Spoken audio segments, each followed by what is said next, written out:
All right, please rise for the arrival of the official party and the singing of the national anthem.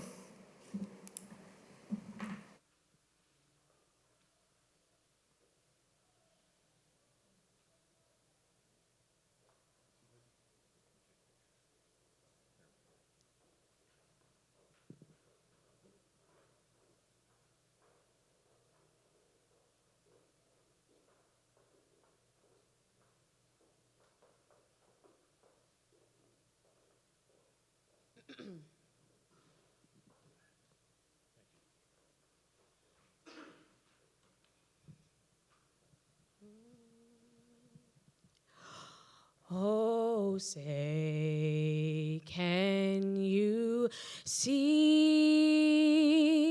by the dawn's early light what so proudly we hailed at the twilight's last gleaming, whose broad stripes and bright stars through the perilous fight o'er the ramparts we watched were so gallantly streaming, and the rocket's red glare, the bombs bursting in air, gave proof through the night that our flag was still there. Oh, say, does that star-spangled banner yet wave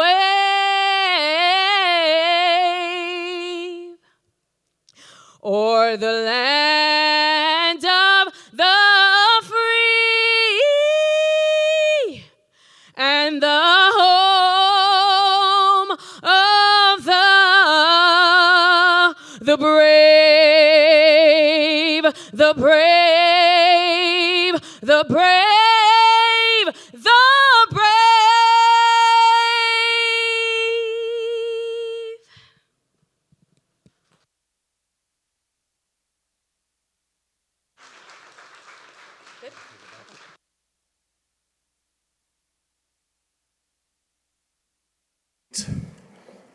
Thank you very much, Chandra, for that national anthem. That was something else.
Good afternoon.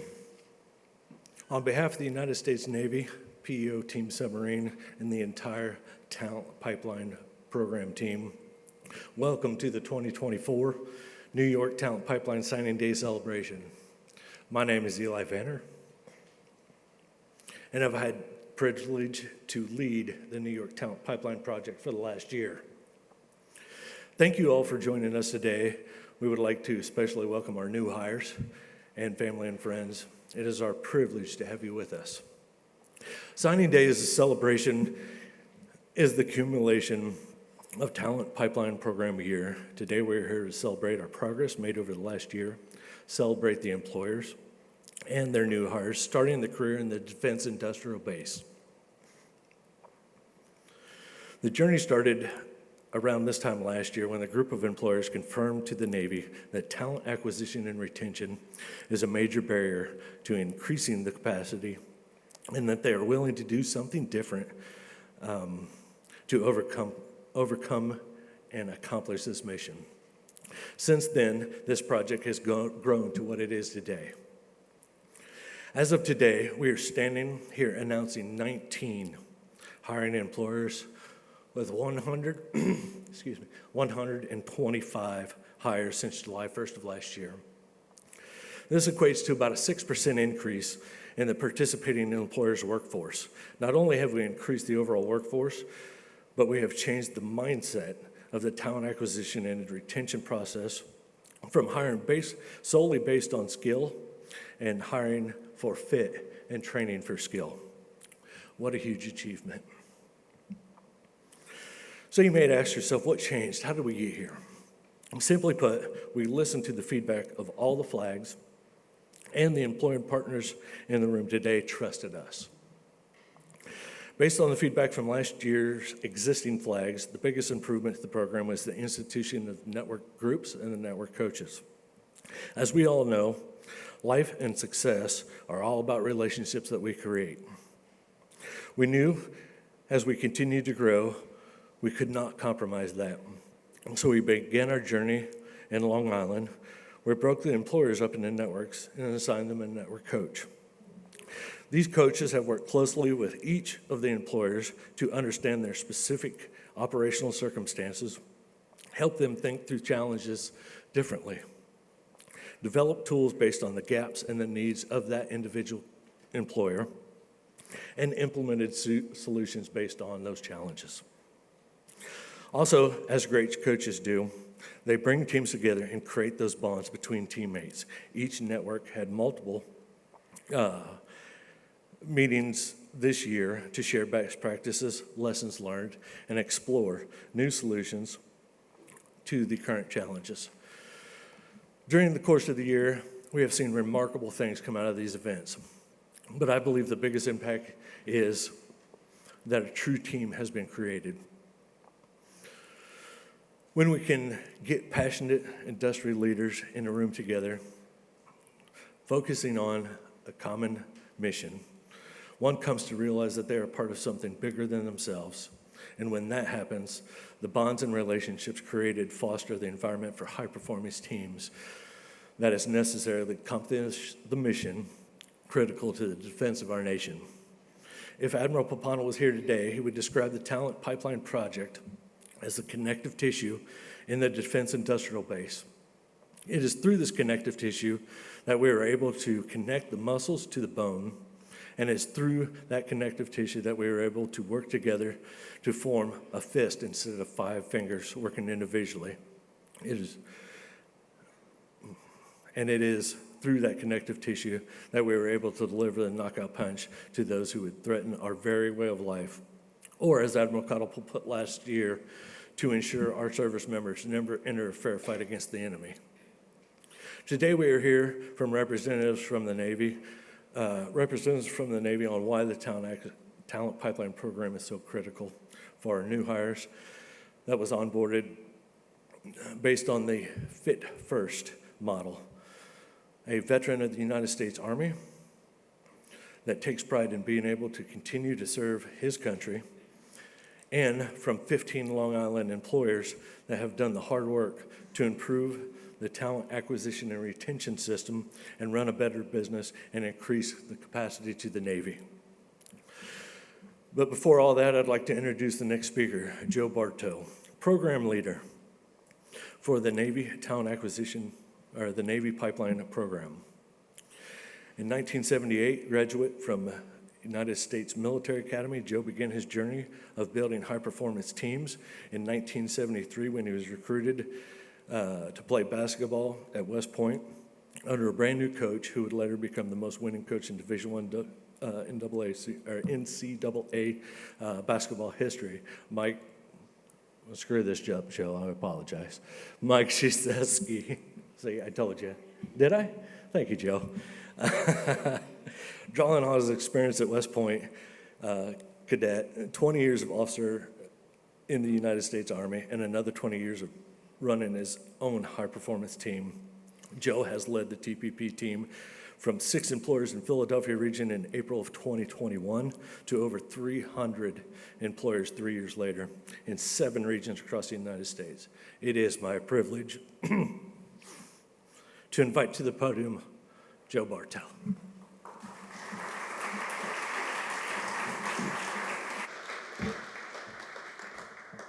Thanks, Eli. I never know what they're going to say. It's kind of incredible. So thanks for the introduction, Eli. And thanks and congratulations to you and your incredible team that all of us are on here for the performance of the flag here in Long Island. Spring is wedding season. It's also signing day season. So as Eli mentioned, and we started this program in 2021 in Philadelphia, and we're in the process now of going through the 5 signing days. So on the 7th of May, we did Hampton Roads. Last week we were up in Pittsburgh. Today we're here in Long Island. Thursday we'll be in Philadelphia.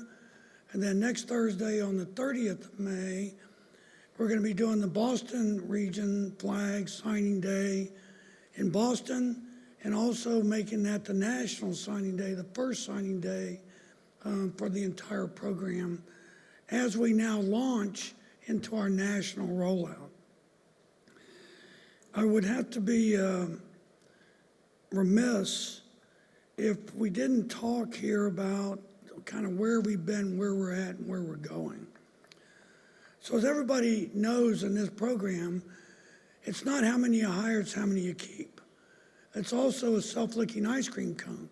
It's about teaching you how to build the systems in your companies on how to hire and retain your workforce.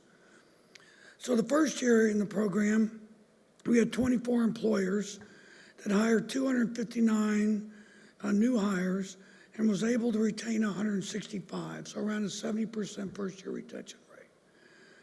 Second year, we had 75 employers, hire right around 905, retained 615, so another, again, about 70% retention rate. This year, in 5 flags, we have 241 employers reporting as of the last day of last month for 2,404 new hires, of which they've kept 2,100 of them, or an 88% first-year retention rate.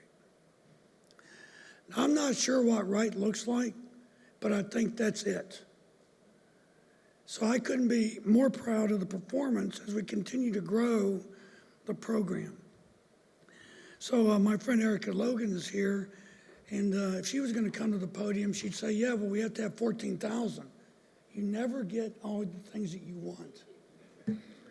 So we're on the way there. Our contribution is a significant part, and as we move into next year, we think we'll be over 3,000, and out of the small and medium-sized businesses that we're working with. So how does this happen?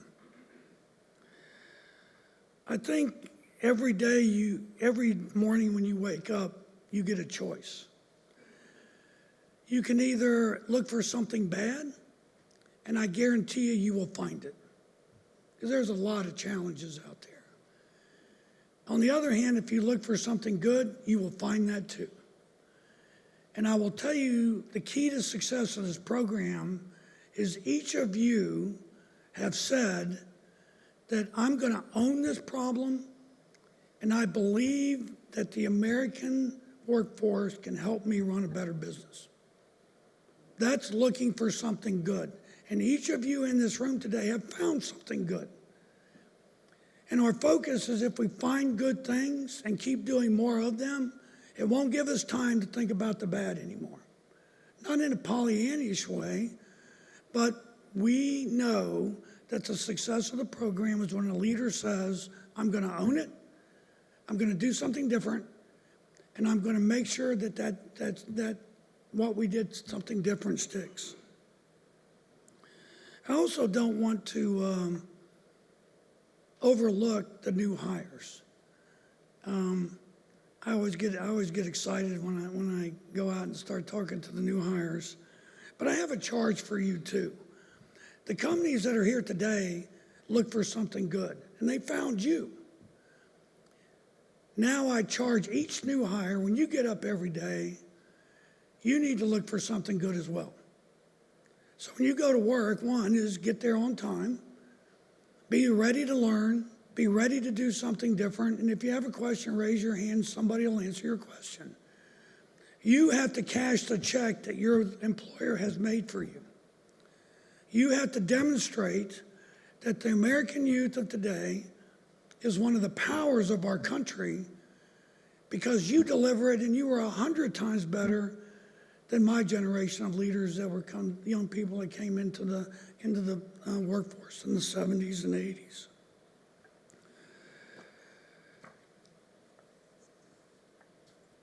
Your performance, and if I'm representing here Admiral Scott Papano, who's the PEO for Strategic Submarines, Matt Sermon, the Executive Director, Whitney Jones, the Executive Director of the Submarine Industrial Base. Every year we have to go through a strategic review of the program. And when we started the program, we created 5 strategic planning assumptions. So we always review those assumptions, and I wanted to go over them real briefly with you because it's critical for you to know these. The first is that the Navy demand is going to continue through 2040. In fact, if Admiral Papano was here, he would tell you that it's probably longer than that. I was in Pittsburgh last week. I mentioned this somebody earlier. If you can't make money in the defense industrial base, you shouldn't be in business. The business is out there. It's coming. It's more. Every time you turn around, the American defense, the capacity of this recapitalization is happening at a pace we can't even begin to imagine. The second is that the American economy continues in a full employment status. So for those of you that aren't in this business, if the unemployment rate is between 3% and 4%, fundamentally anybody who wants a job can have a job. So the idea that you can put an ad in the paper and hope for 30 people to show up, how's that working out for you? You have got to go find the talent, and it's got to start with, why do you want to join my company? Not, are you a welder or a fitter or a machinist, but we're looking for the right people. The third, and it affects all of us in this room here today, is that the heartbeat of American manufacturing is small and medium-sized businesses. That is our sole focus in this program. We're the sole advocate for you, the small and medium-sized businesses that are dealing in environments today that you probably have never dealt with in before. Work packages, large backlogs, not enough people, the right people that are there, people retiring. But you are running this and you are our sole focus. You also have proven that the model of us teaching you how to fish, not fishing for you, is working. We can't do it for you. None of you in this room would want us to do it for you. We want to teach you how to do it to meet your specific operational circumstance. And then finally, as we roll this program out across the nation, we have to retain the model integrity. So the events, coming together 3 times a year, going to a networking event, working with your peers, having a report every month, having a coach show up and say, how's it going? What can I do to help you? Inviting us in to do leader new hire retention workshops. Those things work. because you are pulling the demand. And the demand is just increasing everywhere we go.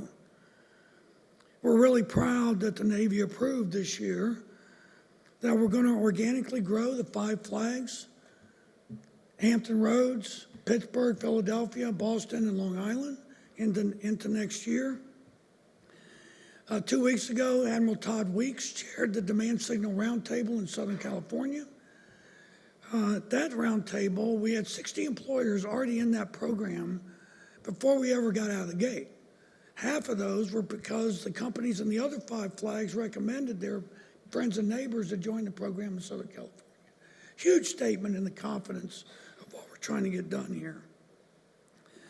Also, we're announcing a national rollout in an Enterprise Plus model, where large companies like Curtiss-Wright, Fairbanks Morris Defense, Trident Maritime Systems, Lockheed Martin, SAIC, have experienced this program and have decided that they're going to roll this program across their businesses to further expand the model because of the work that you do.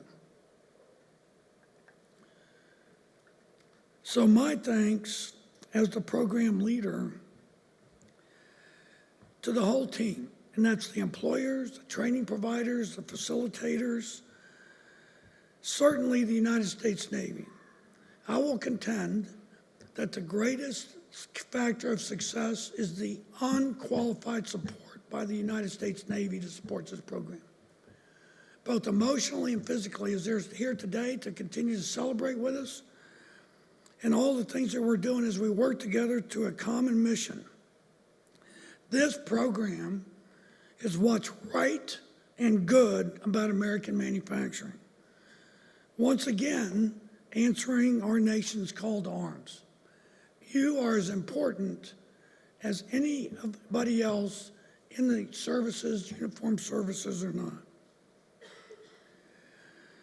So let me introduce the official party. On my right here, we have your flag sponsor, Stefanie Link. We got to do a couple visits this morning, so that's pretty cool. Next to her, we have Command Master Chief Jeff Hiscox, who will speak later on today. We have the Workforce Deputy Director for the Submarine Industrial Base, Erica Logan. Again, Erica wouldn't be here without us. It's been a great teammate.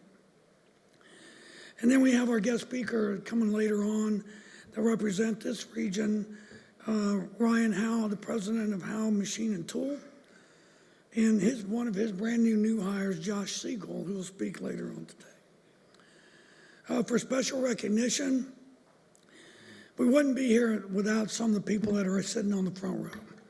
We have Jim White representing the Navy League, certainly Ann Shybunko-Moore as the local partner engagement coordinator.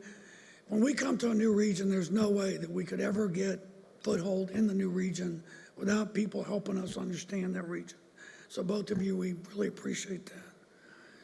We have Stefanie Montaño from the GDB, certainly having the shipbuilders in the room because they control a lot of the work. They've been a tremendous support. And Frances Martin. So thanks for being here as the, I'm sorry. I thought she was here. I apologize. Well, wherever you are, Frances, thanks for your help. So now I'd like to introduce our keynote speaker, Stefanie Link. We started this concept of the flag sponsors about a year or 2 years ago. And we went to Matt and we said, Matt, as we're expanding this program, we can't expect you to come to every flag ceremony. We can't expect you to do that. And he said, why don't we do a sponsor like they do with ships? And then the flags will all have their sponsor. So we started to go around, and it's an amazing little network of people that all the executive directors, they all started to line up. So Stefanie agreed to do Long Island, but I didn't know when Stefanie was pronounced as my. Eli mentioned I'm an Army guy in a Navy world, so sometimes I have a little hard time understanding the lingo and how they do things. But Stefanie was actually commissioned as Second Lieutenant of Engineers in the United States Army and spent 5 years as an Army officer as a graduate of Notre Dame. So we're from the same tribe. And since 2021, Stefanie has been in the civil service in the Navy acquisition world. Currently, she serves as the executive director of the in-service attack submarines. And when I first talked to Stefanie on the phone with this program, and many of you have experienced this as well, when you start talking about this idea, you either get it in the first 3 minutes or you don't, right? You either get, it's pretty simple, right? We're about helping you to do this. Well, Stefanie got it in like the first 15 seconds. And she's been a huge advocate for the program, and I couldn't be happier to invite her to the podium as the representative of the United States Navy. Stefanie?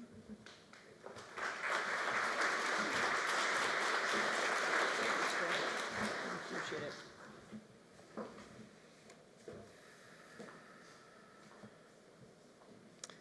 Thanks very much, Joe, for the introduction.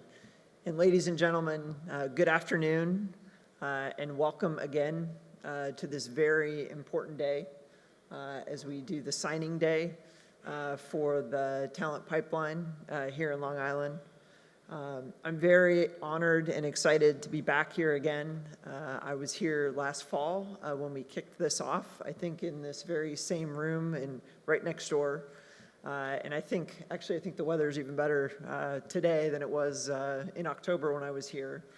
But again, very excited to be here, very happy to represent Navy leadership, and thank you for everything that you're doing with the pipeline program, and explain a little bit how that really impacts the Navy and the greater DoD goals and priorities that we have.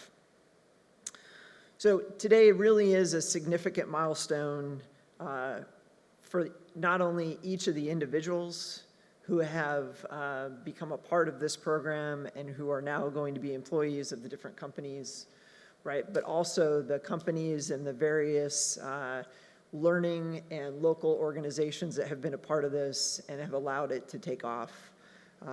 Again, very significant milestone for all of those folks. When I was here in the fall, I recall, and I think back to that day, I was really impressed by, frankly, the number of companies and businesses that were on Long Island. But even more so, it really made an impression on me, the legacy, and I'll say the families that are wrapped up in the industry that's on Long Island. I remember as the different companies briefed about their companies, they talked about how long they had been in business. And I was just blown away at how many of them had been a company or had been in operation for the better part of a century. And I think that really meant a lot to me. And that is a great indicator of how this part of the country has supported not just the commercial industrial base, but the defense industrial base as a whole. I know Long Island has a great history of supporting DoD on the aviation side, on the Navy side, on the commercial side, and I know you continue to do that to this day. And again, I just want to say thank you because what you do really allows not just the Navy, but all the other services to operate around the world with great equipment. And in this challenging world right now, we absolutely need your help, and we need to keep that force fit to fight. Since I was here in the fall, the world has changed yet again. And I think if you read the papers and you look at the nightly news, right, there are a lot of challenging conflicts across the globe, whether that be in Eastern Europe, whether that be in the Middle East, whether that be in the Pacific region. And so it is vital that we have a military force and, most importantly, a Navy right, that can fight in each of those arenas. Joe talked a little bit about the demand on the Navy side and talked about some of my flag and other SES counterparts, right, and their commitment to this program. When you look at at least the submarine demand alone, we absolutely have to produce a Columbia and 2 Virginia-class submarines every year for over the next decade or more.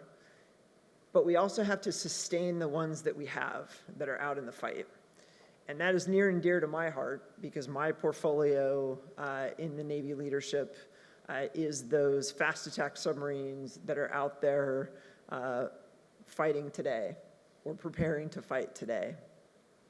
So between that new construction demand signal and the sustainment demand signal, it's pretty staggering what we as an industrial base need to do over the next decade or more. And that just doesn't happen overnight.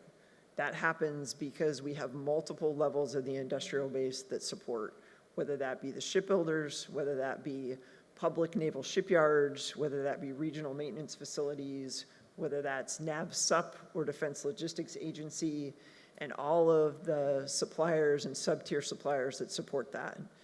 So you are a key part to the infrastructure, and again, that fabric, right, that will allow us to meet that new construction and sustainment demand. So again, I thank you for everything that you have done over the past year to be a part of this program. I think, again, the employees that have raised their hand and have decided they want to be a part of this industrial base family, because we absolutely need you. And there is a direct connection between what you do to support the defense industrial base and our fleet and the other services and their equipment and their people that will fight the fight as we continue over the next number of years. So before I step off the stage, I have the privilege of introducing a video of Admiral Caudle, who I would say is probably our biggest customer right now. He is the commander of Fleet Forces, and it is his forces that are really at the pointy end of the spear, right, who are out patrolling the waters right now as our world works its way through multiple different conflicts. And I know CMC will talk a little bit more about this and will emphasize this point at the end of today's ceremony. But I think Admiral Caudle, as you listen to his words, is a true proponent of this program. He absolutely recognizes the importance of it and is a strong supporter. And again, having folks like him who are directly in the fight with his forces behind us from a PEO and a program perspective is absolutely crucial. So again, I'll step down and allow the video to play, but again, I want to thank you, and really I'm honored and happy to be here today. So hope you enjoy the rest of the program.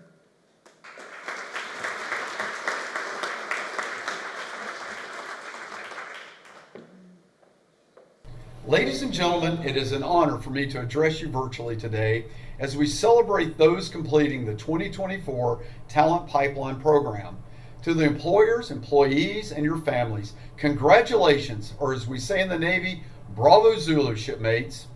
My name is Admiral Caudle, and for those who are unsure of what I do as the U.S. Fleet Forces Commander across my many duties and responsibilities, I am charged with organizing, training, and equipping a force of over 125,000 sailors and civilians with hundreds of ships, submarines, aircraft, and support facilities across the U.S. Atlantic Fleet that can ultimately prevail in high-end conflict while meeting the objectives of our operational commanders. This is a tremendous responsibility, but an even larger honor to lead our finest warriors at this level. In short, we protect America and our homeland from attack and go forward to defend our interests around the world, and if needed, win decisively on terms favorable to the United States. So first, please accept my regrets that I could not be there with you in person to celebrate. This program that Joe Barto, PEO Submarines, and the Navy placed in run in 2021 in Pennsylvania is growing at an eye-watering pace, and my schedule could not support my attending in person. It still brings me great pleasure to be able to participate in the conclusion of one chapter of your lives and the beginning of what will be the next phase of an incredible part of your professional journey. And what an exciting day it is. To the employees, welcome to the Defense Industrial Base. You are now an elite member of the foundation that supports our world-class Navy. You're part of something truly special. No one else is able to sustain a combat fleet of conventional and nuclear-powered warships at such a high tempo over the class life cycle of 30, 40, or even 50 years. You should all be extremely proud. I know I am. It's impossible to see the talent before me today and not be excited and confident in the future of our country. That is why I had to be part of this day, to take the opportunity to share the need for industry and the Navy to cooperate and partner to improve fleet maintenance so we can sustain forces forward during a high-end fight, because that is the job of everyone there in the room, to deliver the foundation and infrastructure the Navy and most importantly our sailors need so that we can fight and win our nation's wars. We have fallen a long way from the height of World War II, where our shipbuilding industry built almost 9,000 naval vessels and employed some 650,000 Americans from 1943 to 1945. Today's number of personnel working in the shipbuilding industry is around 105,000, a 600% reduction from the height of World War II. One last stunning fact that I hope you're aware of is more than half of the world's shipbuilding output came from China last year, making it the leader in shipping industry by a very large margin. What does all that mean for us and those in uniform? A deep concern for our Navy's future combat power. Without the help and commitment from extraordinary patriots and professionals like yourself, the idea of being something bigger than just a job, but service to your nation. But before I get too far ahead of myself, let's cover what matters and why we're here today. On this signing day and the Talent Pipeline Program Acknowledgement Celebration, my message remains consistent. We must all work together to build concrete and accountable actions that will get our Navy ship and shipbuilding plan back on track. This initiative will ultimately allow fleet and type commanders to generate the forces needed to be ready, on station, and a force standing at the ready to surge and support contingency operations. No Navy in the world can do what we do. I will tell you as straightforward and as simply as possible. We need everyone listening and across the nation to be all in. Not only the ship and submarine building and repair industry, but the defense industrial base writ large. So celebrate today's occasion, because it is certainly an achievement worth enjoying. And I challenge you to continue to aggressively pursue excellence by becoming a master craftsman of the highest order. Put your personal touch on each ship you build, each part you fabricate, and each component you repair, and be proud. You will work hard, dedicated to a career that has real meaning to your family, to your community, to your Navy, and your nation, and certainly to the world. After all, when you see your ships doing great things like the Eisenhower Carrier Strike Group, who's out there right now, you will have the privilege of telling yourself, your loved ones, and everyone you know, I did that.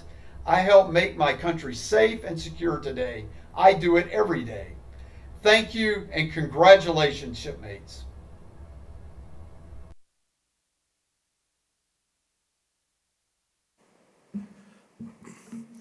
Thank you, Stefanie, for the words and the introduction to Admiral Caudle. I really appreciate it. So as I mentioned earlier, this is truly a team effort. Without the facilitators and training providers, our progress this year would not have been possible. So I'm going to ask the training providers that have attended to please stand to be recognized. We have Phil from Hofstra, I saw, and Nassau Bosie's in the house. So I appreciate you guys. Thank you very much.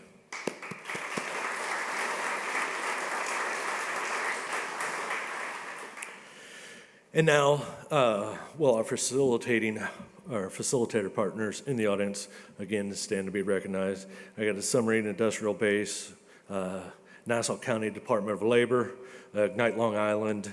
I got the Cypress Group, I know I saw here, ADAPT, Long Island Navy League, Institute of Workforce Advancement. You guys just too shy to show up, stand up. I know I've seen you. Bob, I see you in the back. Jim, I see you up front. There you go.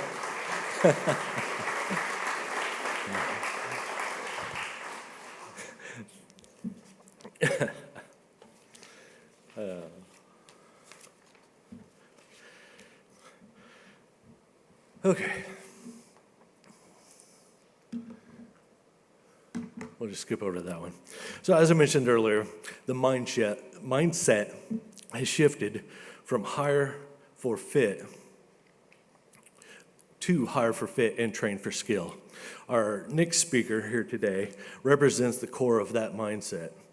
In talent acquisition and retention, no one finds a job, an employer gives somebody the opportunity. So, before we hear from this year's new hire speaker, I would like to welcome to the stage Ryan Howe, CEO of Howe Machine and Tools, to introduce his new hire. Ryan?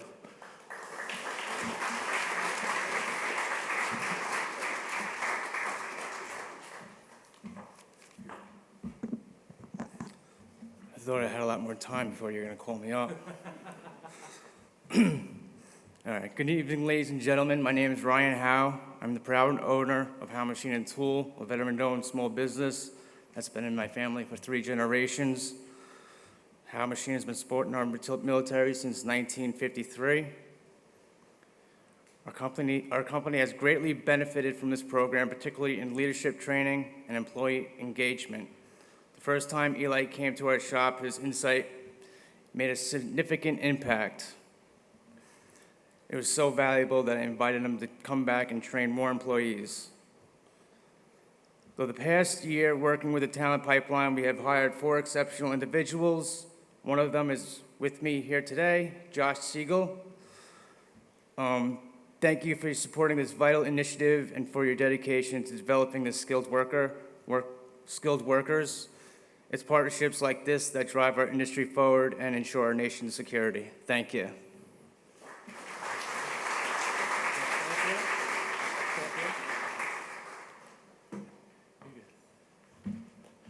All right, Josh, the stage is yours.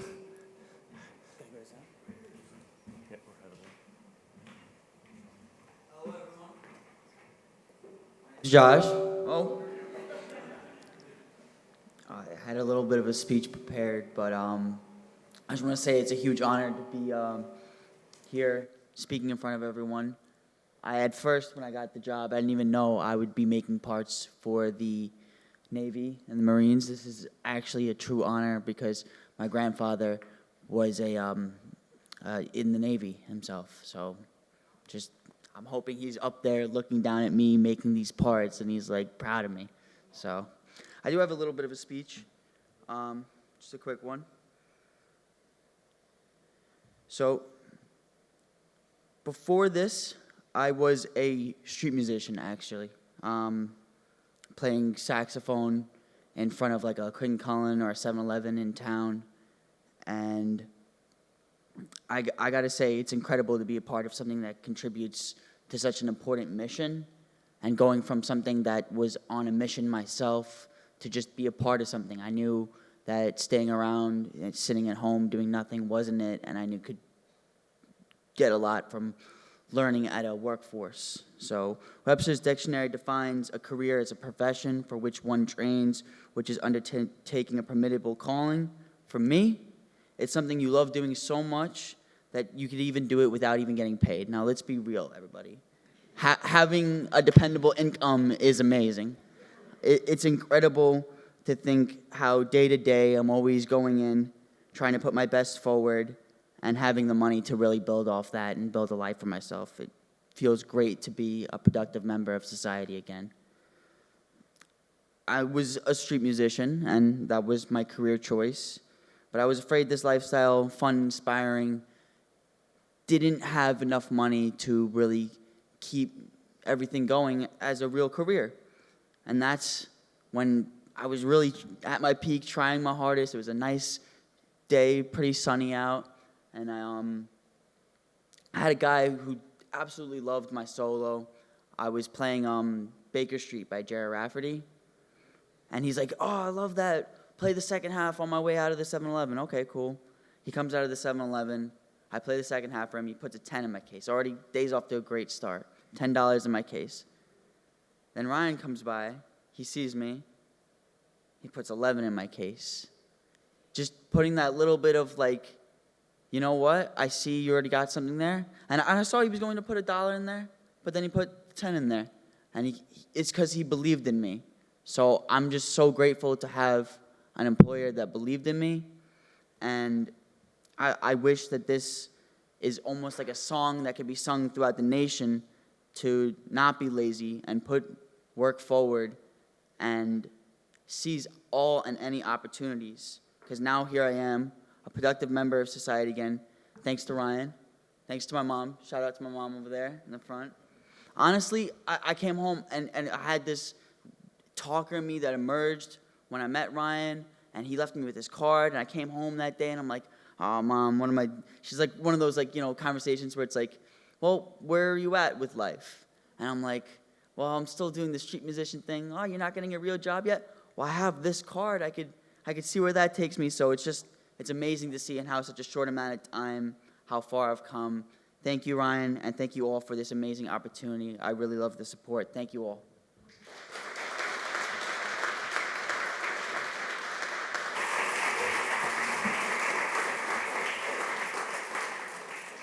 Thank you, Josh. That was a really good story.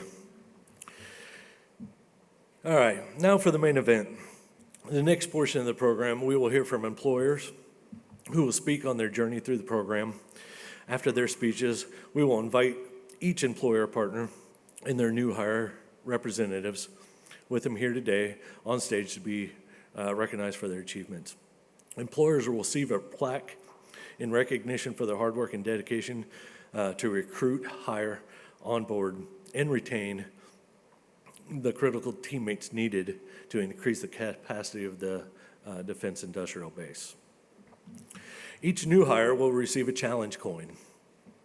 Challenge coins serve as a symbol of membership, belonging, camaraderie, forging a strong bond among those who possess them. Additionally, they are used to acknowledge an individual's achievement, dedication, or exemplary service as a tangible reminder of appreciation and respect of their peers and superiors. Receiving a challenge coin is a great honor and has significance that represents, that has played a specific role, making significant impact on their peers and organizations. Challenge coins presented today to commemorate the decision to serve the country as a member of the Defense Industrial Base. They may serve as a reminder that you are a part of something bigger than yourself, and that your chosen profession is notable and critical to the defense of the United States of America. So without further ado, I'd like to welcome to the stage the network coach for Network A, Don Balducci.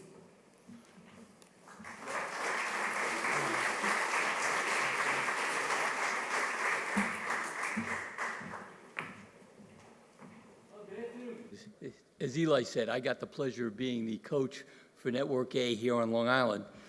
And within the network, we got 14 employers that in the program now have hired and retained over 50 employees, right? It's quite good. Good job. And they're not even their first year, full year in the program. Very good. With a real focus on, as Eli said, the hiring, the training, and the retaining of the quality workers, right? They're going to help meet the supply demand. So up first, we're going to bring up our networks. Up first, we've got within our network, our lead employer, CPI Aerostructures, represented by Jay Mulhall, Vice President of Business Development. And as our lead employer in the network, CPI has hosted several events, networking events, that have helped build strong relationships and collaboration amongst the manufacturers, and suppliers on Long Island. Also, CPI has added and retained 6 new hires since joining the pipeline. Please welcome to the stage Jay Mulhall. Jay? Thanks, Don. Jay Mulhall, Vice President of Business Development at CPI. I want to say thank you for having me here today and a great afternoon. We're celebrating. I don't see any teeth. Everybody should be smiling. This is a celebration, right? And thank you to all the dignitaries that are here and the VIPs. We really appreciate you coming to Long Island. I'm a proud Long Island boy. You know, born and bred here in Smithtown. Worked for Grumman for 34 years. A fairly new hire at CPI. I'm only there 6 years, so I still feel like a newbie. Not as new as these guys that I'm going to introduce in a second. But I know that feeling of having a first day in a new company after spending most of my career at a very large company. CPI is a small business. We have a fairly new president and CEO, Dorit Hakim. She couldn't be here. She's down in Washington, but she sends her regards, and she's a big supporter of this program. You know, she got to CPI at a time when we had a fairly large growth trajectory in front of us. We've got about $500 million of backlog of work that's out in front of us, that's identified, and we need people. And so why is a BD guy up here talking about retention and attraction of talent? Because the more business we bring in, the more pressure we have to have a talented workforce. I want to give a shout out to Carol Morga, who's here from our Human Resources Department. You know, I got to CPI before the talent pipeline program began. We only joined in October of last year, as Don said, and I thought we did an amazing job. You know, I felt like I was welcomed into a family right away, kind of like the Grumman feel that I had back in the day. 40 years ago, I just was celebrating my 40th college graduation last week, so I know what it's like to feel like a young guy, even though I look like the gray beard here. Carol and a small team do an amazing job, and I think this program dovetailed in with a lot of things that we were doing, and now we're doing it even stronger and better, and we're getting new ideas. This is about networking and collaboration by hosting events at our place and then going to play other companies and getting on Zoom calls. We're hearing about some of the best practices that are out there, and we're going to incorporate that into our line of business as well. Our pipeline, one of the favorite pipelines that we have is employee referrals. So both of the gentlemen, James and Joe, that I have with us today, have family members that work at CPI. That's a great one. Phil Regil is here. Phil's one of our network bubbas in the industry that we know. Phil's got a family member that he came to our company when we were having one of the high schools come in. We had about 50 students. Our director of manufacturing couldn't be here today. He coined an expression, and it's trademarked, so you can't steal it: manufacture your future.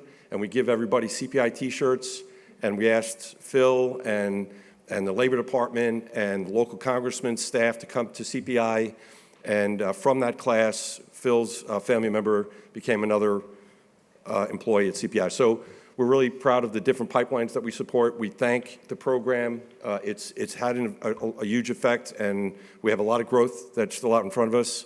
We got an apprentice class. We just had a career fair at CPI. We had about 20 students and 20 of their parents and important family members and school advisors. They came in, and from that we are yielded an apprentice class that's starting at the end of the month, and we've got another one right behind that with enough people from that career fair to feed 2 apprentice classes as we enter into the middle of the year here. And lastly, I'll say one of the things that Dorit, you guys have talked about: hire for fit and then train for skill, and I love that. We've said it so many times. I don't need to say it again, but I just did. But the other thing that I loved that I heard from Joey Barto when we were at a Stony Brook event recently was, don't just post and pray, right? And Dorit, as a very strong leader for our company, she believes in hope is not a strategy. You need to get the people into your company. This is a noble industry that we support. We could be working at Huntington Brake or doing other verticals, and there's nothing wrong with that. But there's nothing more rewarding than supporting our nation's defense and our Department of Defense as members of the Defense Industrial Base. So kudos to you two and to all the other young and new employees that are in the program, because this is something bigger than ourselves, and together we're going to make a difference and keep the nation strong. So I'll invite my 2 apprentices up, if you don't mind. Thank you, Jay. James Castellano and Joseph Petito, 2 apprentices. Thank you, gentlemen.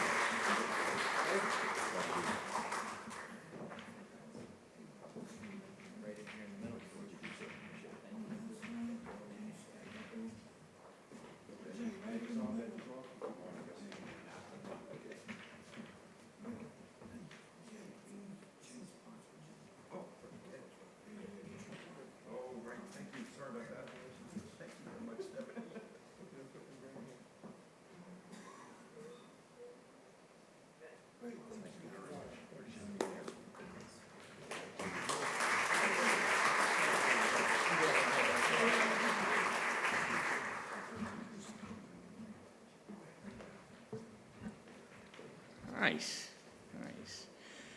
All right, next employer is going to be East West Industries, represented by CEO and President Teresa Ferraro. East West, since joining the program, has added and retained 9 workers since joining the pipeline. Please welcome Teresa Ferraro.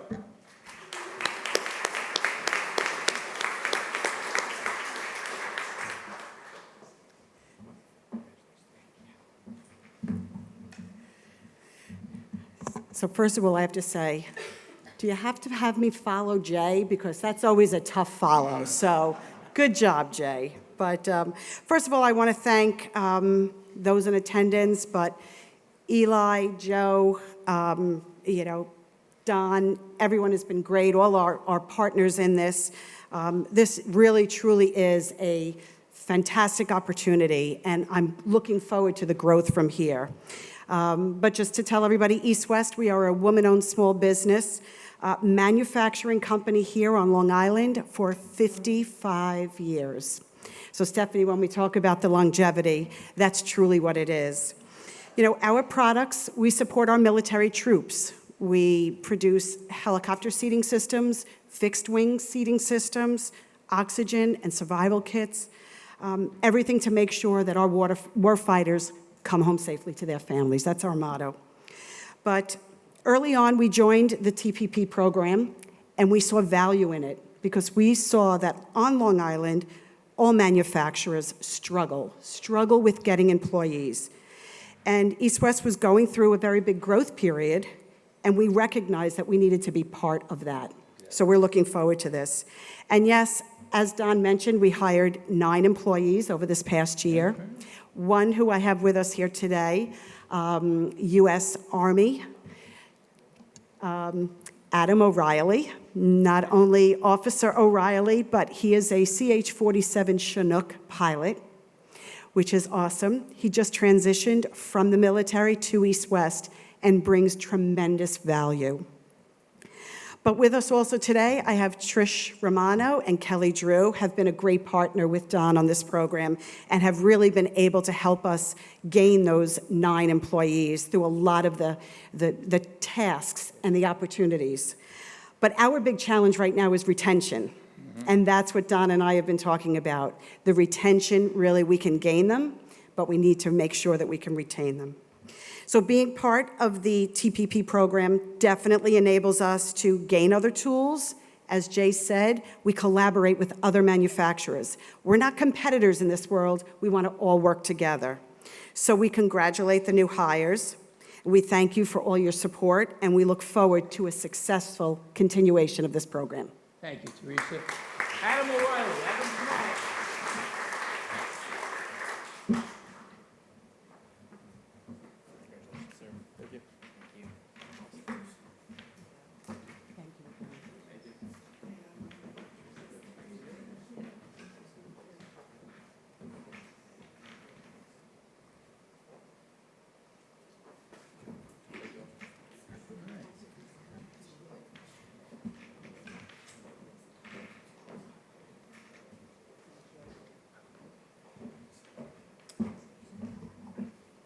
Okay. Next up is S&B Machine, represented by, well, CEO Fred Sinn Sr. couldn't be here today. Hope he's recovering.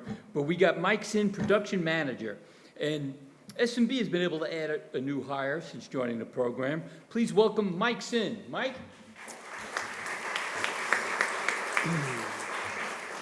Thanks, Don. I was happy to be here and represent S&B Machine Works. First off, I just had to mention my father wanted to be here. He recently went through a spinal surgery, so he's doing well but recovering. But he knew how important this was, just like all these other small businesses that were here. Just in the fact and faced with hiring new people, retaining new people, training new people, and it's a task that all of us are facing at this time. Just about our company, S&B is a third-generation family-owned business. We've been open and operating for over 60 years and currently have 20 employees. We're very pleased that we were able to bring on Vishram on board this year. He was actually hired December of last year. It's going on 6 months now that he'll be with us, and he's been an excellent addition to our CNC milling department. He's been a top-notch operator for us, and he's been learning to set up jobs as well. We know that in the future, with continued training and engagement, he'll be a top-notch setup guy as well. Just attending and being part of the Talent Pipeline program has given us opportunity to think outside the box, think differently when it comes to hiring, training, and retaining team members. We learned different techniques as far as where to be looking to acquire the talent at the high school, college, and trade school level, not just using the same old tactics and the same old stale recruiting services to try to get people in the door and keep them. It's provided us with more tools that we could use to train, retain, and acquire the talent. As part of being part of the pipeline program, it's given us a chance to learn and share with other Long Island manufacturers and suppliers, and in turn, that's led us to develop our own training program, which we see is just paramount in this industry. Lastly, the Talent Pipeline has given us a new, active, and enthusiastic approach to hiring, training, and retaining talent to ensure our effective knowledge of the workforce now and in the future. So it's been nothing but a huge asset for us to be part of this training program. So I just want to thank everybody here. Thanks for the opportunity, and looking forward to the future. Nice job.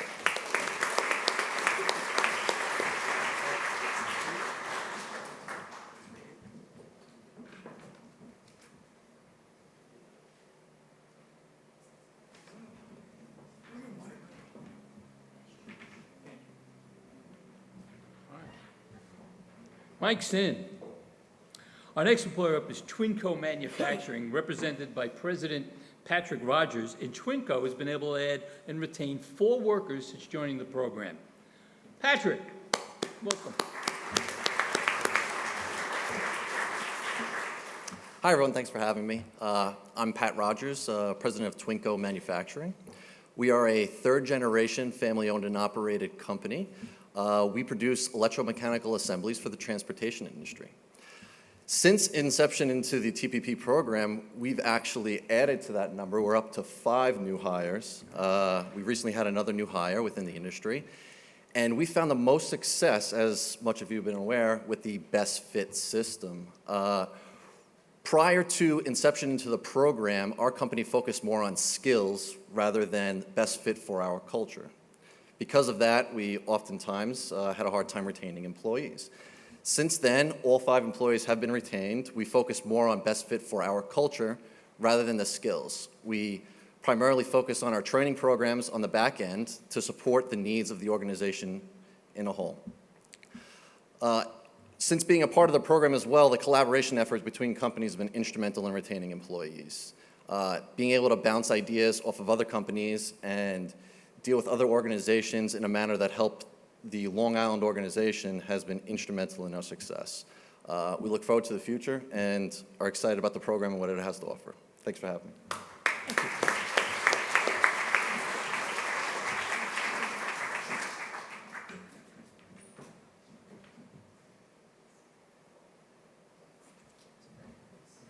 Patrick.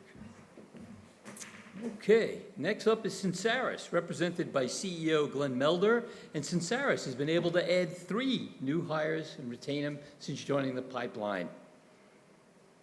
Welcome, Glen. Come on up. Glen Melder.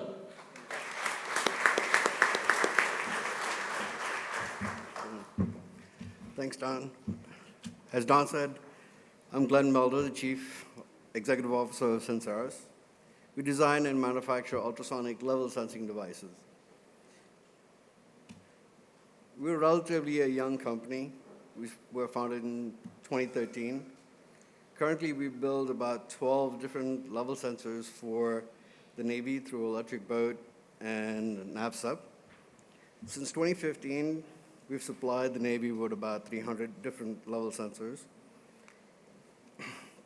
We have open contracts now for about 400 different units that we need to complete in the next 2 years. We are honored to build these sensors for the Navy and be a small part of building big subs, submarines that keep our servicemen safe and defend our country.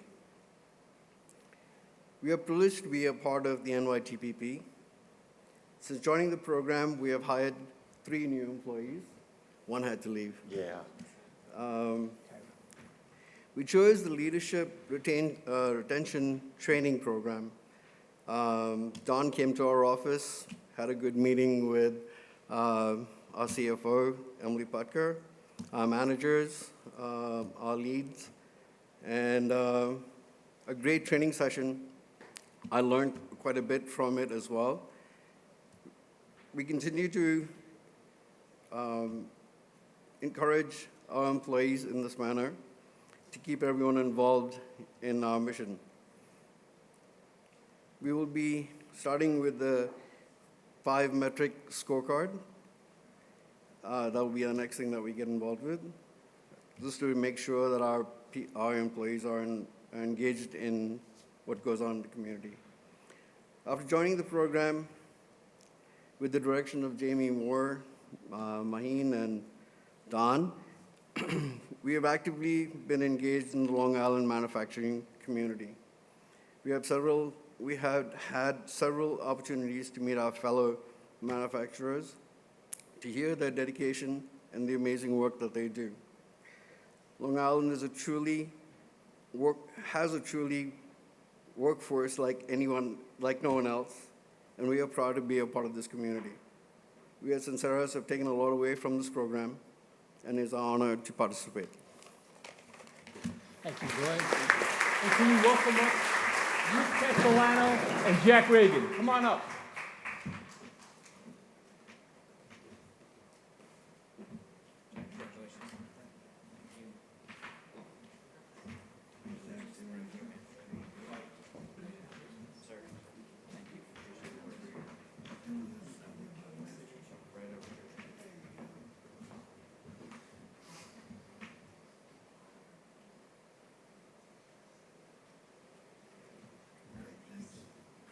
Thank you, Glenn. And Sarah.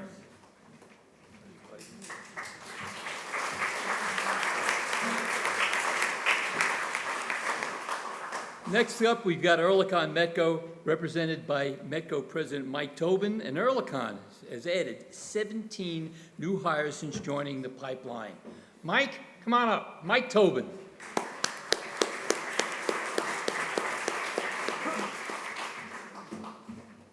Thank you. And I also am an Army guy and found out today that we served together. So I'd like to thank everybody from the New York pipeline, I had Long Island, New York Thailand pipeline, for selecting Oerlikon Metco for this program. Last year, Metco celebrated our 90th anniversary. We started in Queens in the 1930s and moved to our current location in Westbury in the 50s. Through 4 changes of ownership, Metco has remained the #1 thermal spray company in the world, supporting all branches of the U.S. Defense Department. We also did supply a coating for the lunar lander, so we've been to the moon as well. We've achieved this distinction through research and innovation, and most importantly, through our people. Our employees have made us strong and provided us with essential elements for our success. That is why we support the talent pipeline as an integral part of our success. We are pleased to have added 17 new employees, but that's just the beginning. retention and training of our magnificent workforce, and development of our leaders. It's necessary for our success and growth. We rely on programs like the Pipeline Support Program to sustain and ensure the future of success of Oerlikon Metco. I would also like to recognize our participation in several Long Island manufacturing associations throughout time here that allows us to share best practices, present new ideas, and promote manufacturing on Long Island. Thanks also to our university partners, Hofstra, Stony Brook, Suffolk Community College, and the many high schools that have visited our site and are working with us now, including now Nassau BOCES. They train, they develop and provide our new talent, train them, and make them ready to succeed in an advanced manufacturing environment. I'm proud to accept this recognition on behalf of Oerlikon and our management team, who have worked tirelessly to expand, improve, and retain our workforce in addition to their normal duties, demonstrating that people actually do make a difference. So here today we have, of our 17 new hires, Yeah. we have our 4. We have this is where my Greek goes bad. Demetrios Bletsos, CNC machinist. Adam Acosta, an assembler. Kai Tang, a CNC machinist. And Omar Thompson, a maintenance technician. Welcome up.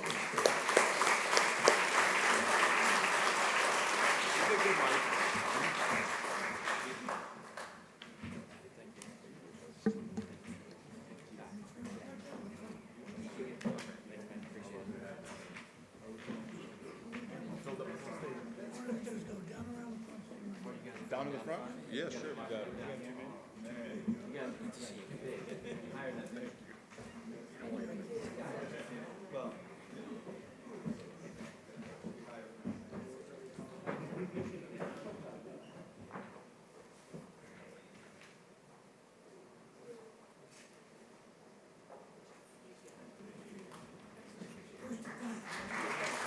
Thank you, Mike. Nice job.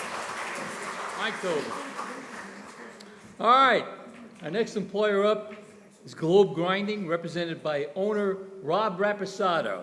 Globe Grinding has been able to add a new hire this year through the pipeline. Please welcome Rob Rapisarda. Rob, come on up, buddy.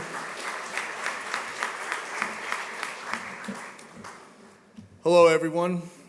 A few months ago, when I got up at the podium, I said that I was here to just sell raffle tickets for everybody from my fishing club. Well, I'm still fishing for new employees. Only I have better tools, and like in fishing, when you have better gear, better rods, more sensitive, better reels with better drags, better hooks, you get more taps, you get more hook sets, you get more fish. The same thing with the tools that we have now in recruiting. The tools that the Navy's provided for us are value stream mapping, some of them anyway, or value stream mapping, internal recruiting, realistic job previews, and world-class first day. These things have helped us in our recruiting and hiring and allowed us to get a better person that fits our company more. The talent pipeline with Joe Barto and his team, and in my case, Don Balducci, taught us how to use these tools and make them effective for us. They brought us together to network and discuss common problems that we can work together with government and educators and find common solutions. It can't end here. We really need to move forward and get our lawmakers and educators to help us change things and make hiring of young people easier. Very good. So, just want to thank everyone, particularly Don, and for allowing us to become part of the New York Talent Pipeline. Thank you, Rob.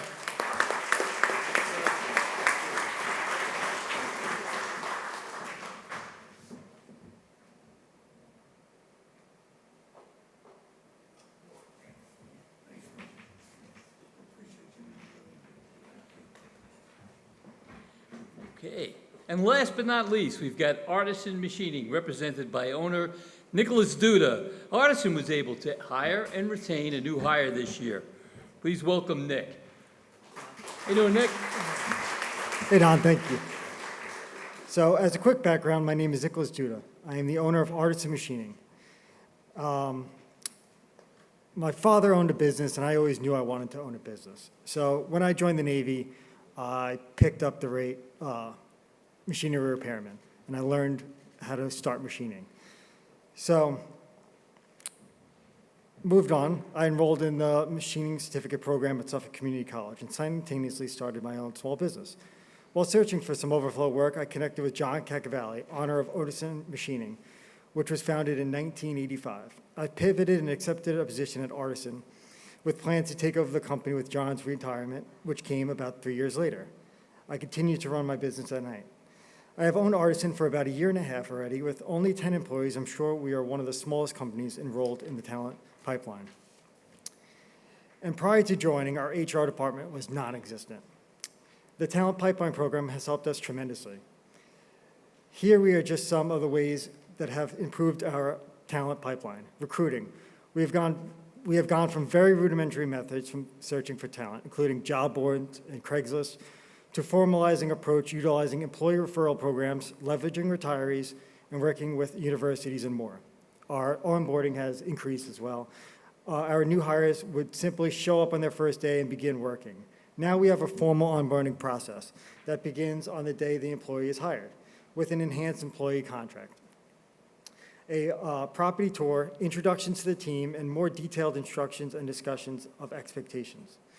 We are proud of this new process that is focused on making our new hires feel prepared and welcomed, as we have plans to create an employee handbook and further enhance this process. Retention. We have more tools now to focus on retaining employees. We conduct routine check-ins to discuss and act on any issues or concerns that employees may have. We welcome an open conversation of what we can do to improve the day-to-day experience of our employees. We also implemented exit interviews to solicit feedback on how we can improve our retention rate.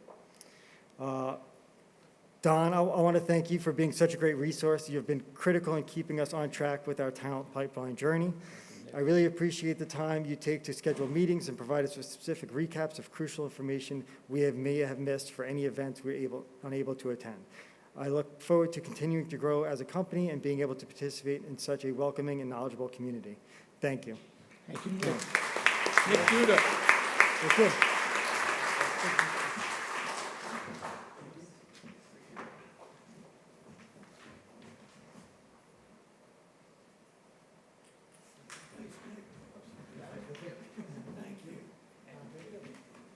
Nick Duda. Two more hires. Yeah.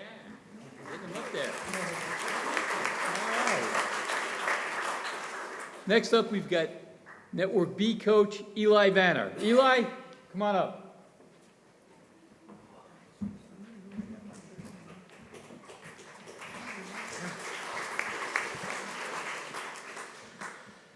All right, good afternoon. I'm also the network coach of Network B. This year, we had a total of 8 hiring employers and announcing 48 new hires between those 8 hiring employers. Employers in our network focus on leader. They did some hiring side of the house and some retention side of the house too. So our first employer for the Network B is Curtiss-Wright Target Rock. Target Rock exemplified what the program is about by participating in leader new hire retention training. They did this by having all their current and future leaders attend this training, fill in the room with over 80 of their current and future leaders. Target Rock is happy to report 14 new hires this year, so please welcome to the stage for remarks Senior General Manager Jim White and General Manager Mike Sinkyu. Oh, he's not joining you now?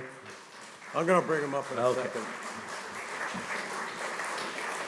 So as you can tell, our remarks are supposed to be brief, but brevity is not one of my stronger points. So I do have a few things to say. First, thank you for everybody being here. If you can't get jazzed after the national anthem, the videos we've seen, Admiral Caudle's speech, and all the people that we have here, probably don't have a heartbeat. Curtiss-Wright, we're going to be 95 years on the New York Stock Exchange next month, but we were in the defense business before it was Curtiss-Wright. It was Curtiss and Wright. So we've been all in on defense from the beginning. We've been all in on submarines since the Nautilus. You saw that in the video earlier. And we couldn't be prouder to be part of Team Submarine. So thank you to all the supporters of our industry. Thank you to all the people in the industry, because it takes all of us to be successful. Can't win alone at this game. Somebody, I think Glen said earlier, you make small parts for big boats or big submarines. Every part counts. You can't go to sea without all the parts. So we're happy. My only issue with the talent pipeline program is that we didn't know about it sooner. So we had to develop a lot of the tools ourselves. I'm going to bring somebody up in a second. We've got some managers, our HR gentleman, Greg Santi, Mike Chinque, who's the general manager. So we embarked on this journey without help. And we thought we did a pretty good job. We still think we did a pretty good job, but we had a substantial effort led by those two guys in resource management plan, and we figured out how to hire. Mike will give you some numbers. We didn't quite figure out the retention. While it's not terrible, it's not what we wanted it to be, it's not what we need it to be. So when we looked at the TPP best practice model, we said, you know, there are some course corrections we can make here, right? We don't need to violently change direction or revamp everything that we've done, because a lot of parts of it were pretty good. But the toolkit that they provide, you've heard hire for fit, really important. You can get the most skilled worker in the world. If they don't fit and they're not part of the team, it doesn't work. And when they leave, frankly, it's addition by subtraction.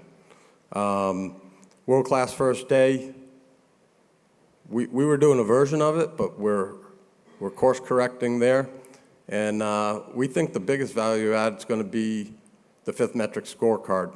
We're in the infancy of rolling that program out, but Eli mentioned we had 80 people in the room for the training, and you could tell instantly the engagement from our employees. It came up almost instantly. We have all-hands meetings, there was feedback, there were questions, and we're very excited about where this can take us. So we thank everybody here, and we're very proud to be. I want to bring Mike Chinque up. Is he still here? Yeah. Just quickly for a couple of numbers and how we progress through this, and then we'll get the new hires up here. Yeah, so as we ramped up to the submarine industrial base demand signal, we've had to increase the headcount at Target Rock by about 110. That's 48% in about 3.5 years. Training those folks up while a lot of folks were retiring at the same time. But to our credit and the credit of the Talent Pipeline Program, we've been able to train and retain those folks and have been able to meet that demand signal. Our on-time delivery has come way up, and we're recognized as a vital supplier to the submarine industrial base. All right, we'd like to welcome to stage Harris Mawardi, Nick DeFilippis, Mark Magellis, and Anthony Esposito.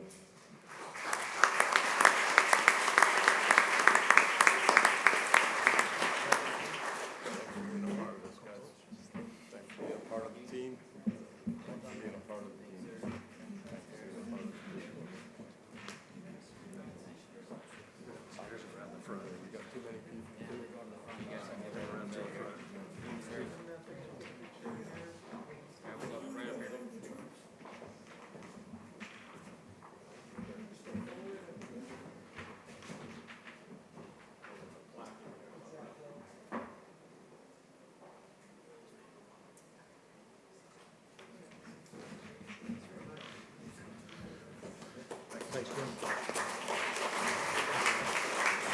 All right, thank you, Jim and Mike.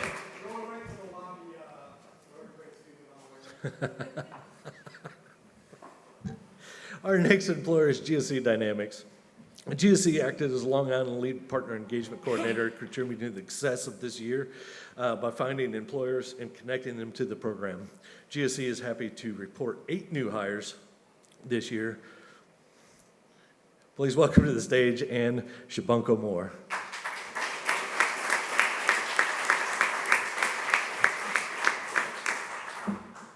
You did well with that, Eli, thank you. I was gonna say, You got the yeah, that's Shybunko. okay. You got the Shybunko, the more is easy.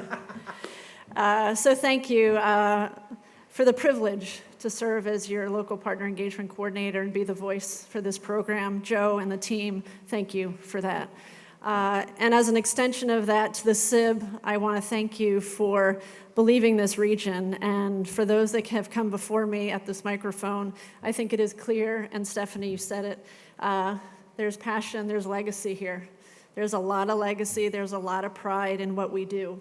And I think that's why when I met with Joe and I met with the SIB leadership, to know that there was a program out there that would answer the call, right? That all of us, and for all of the speakers who have spoken, and for all the people who have now dedicated their careers to supporting the defense industrial base, thank you. TPP answered the call. Industry leaders stepped up together. Teresa, you said it, right? This is not anything we are competing.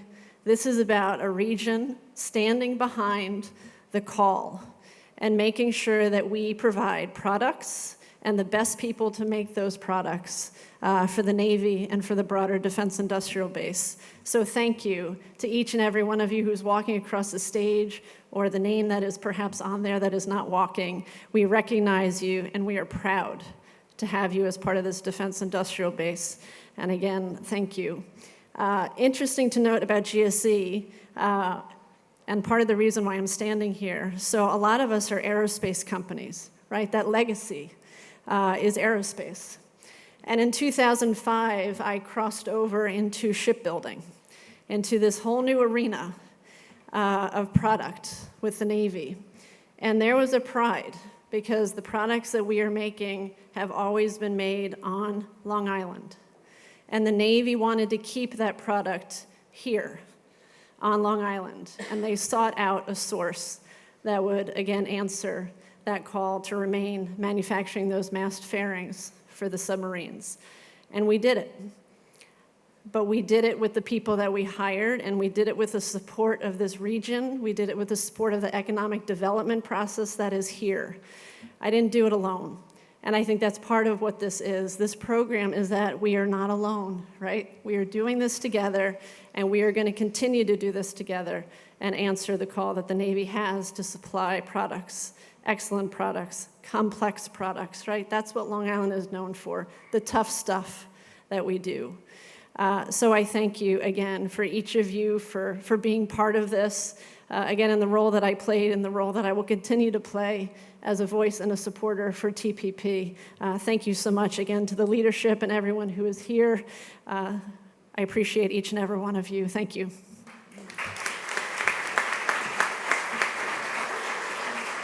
Thank you, Ann. We'd like to welcome to the stage Stephen Long, Gregory Long, Eric Russell, Chrissy Polera, Eric Carbello, and Matthew Bizzarro.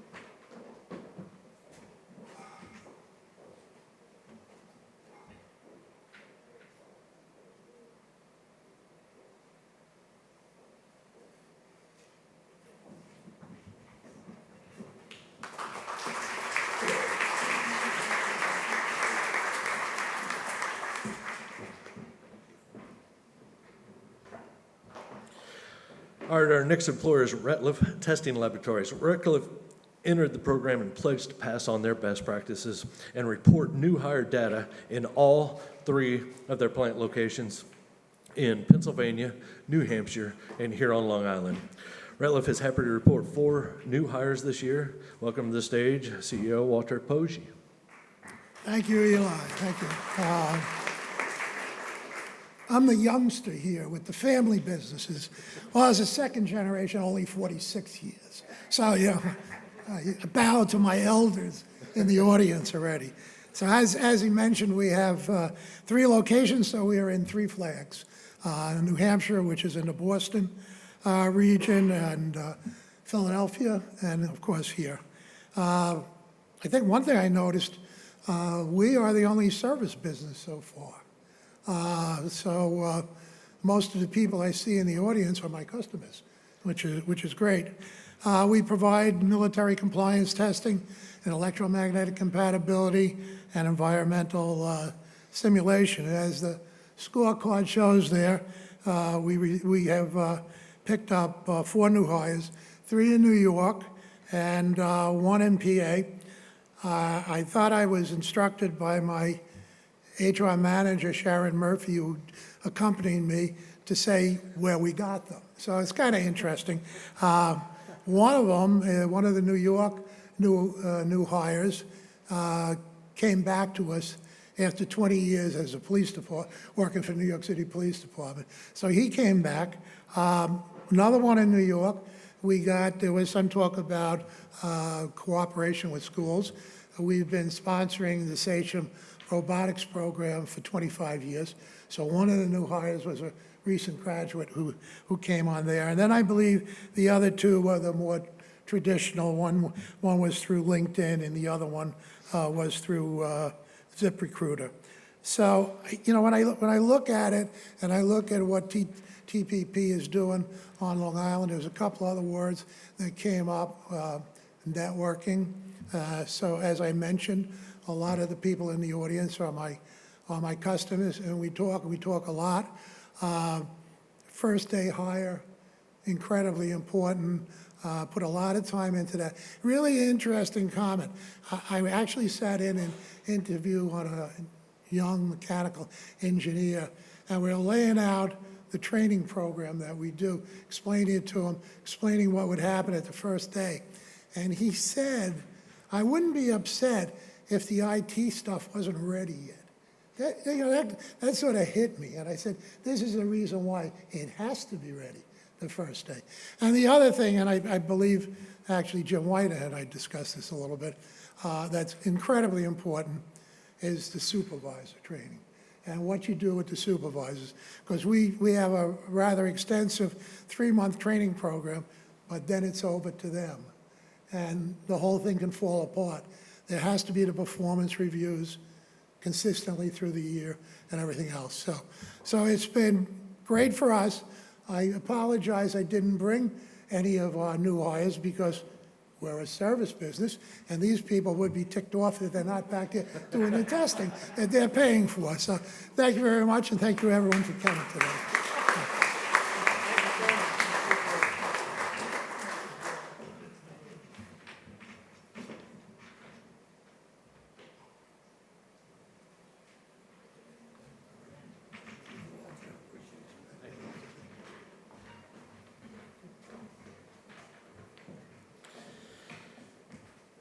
All right. Our next employer is Rhoda Industries. Rhoda participated in Leader New Hire Retention and Training. Rhoda has probably been one of the most active employers that in the program in Long Island. When we came to Rhoda with this program, their answer was, we can use the help. I cannot think of an event where I did not see Gabby or Adrian in attendance. Rhoda is happy to report 3 new hires this year, so please welcome to the stage President Gabrielle Oltinu.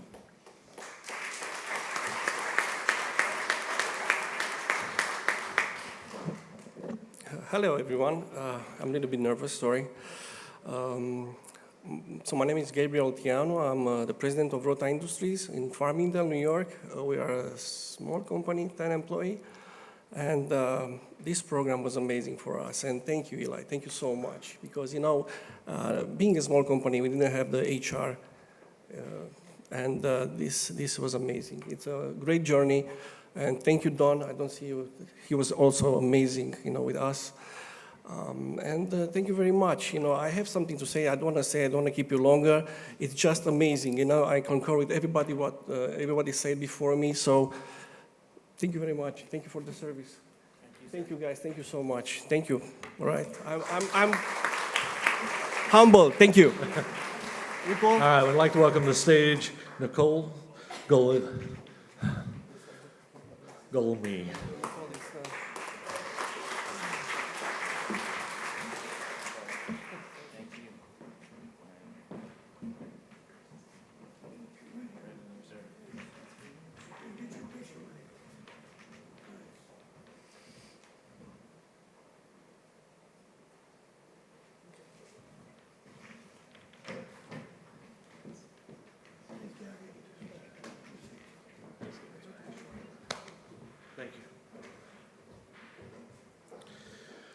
All right, next employer is Howe Machine and Tools. Howe participated in leader new hire retention training.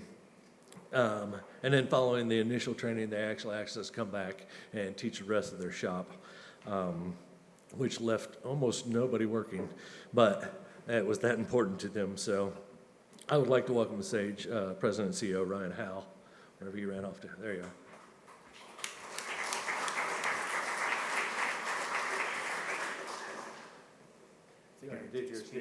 That's okay, that's okay. And new hire Josh Siegel.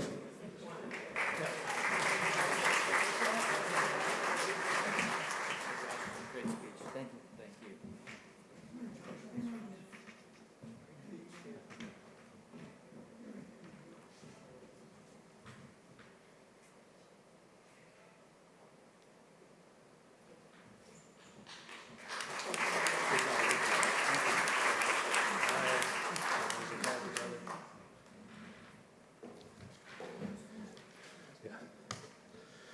And our final employer of Network B is Turo Metals. Turo participated in leader new hire retention training as well, but they immediately saw the value of the program, of the value of the training, and asked, I think it was 23, but over 20 of their future leaders and current leaders to attend this training, which equated to almost a third of their shop attending this training. We actually did it on a Saturday too. Turo is happy to report 4 new hires this year, so welcome to stage Dave Turo.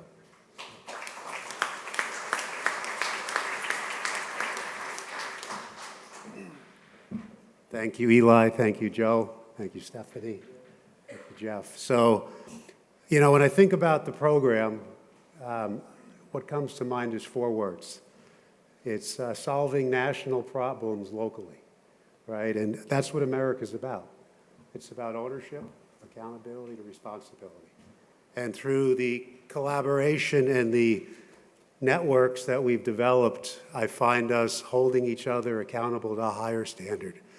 And the next generation 100% deserves that.